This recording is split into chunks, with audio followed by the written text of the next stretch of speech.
where does the name for Rhuallt come from? So, if you've driven into North Wales along the A55, you'll have come down a big pass into the Vale of Clwyd, which makes your ears pop. It's called Rhuallt after the village which is next to it. Let's get into the name.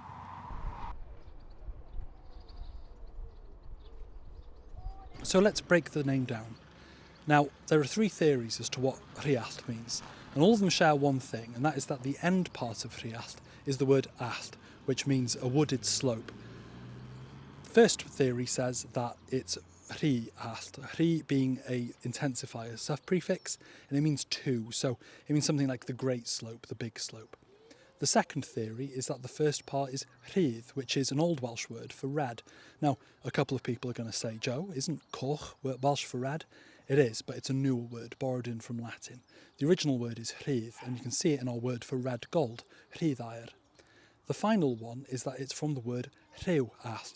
Rhu is a slope, which makes sense, and allt also means a wooded slope, so I don't actually really think that theory makes any sense.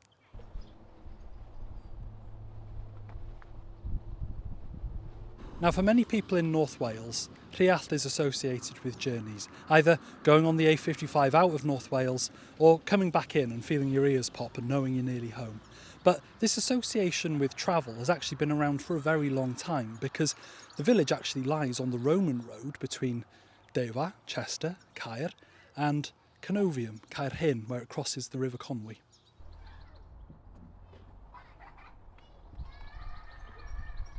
So the name literally means either the red slope or the great slope.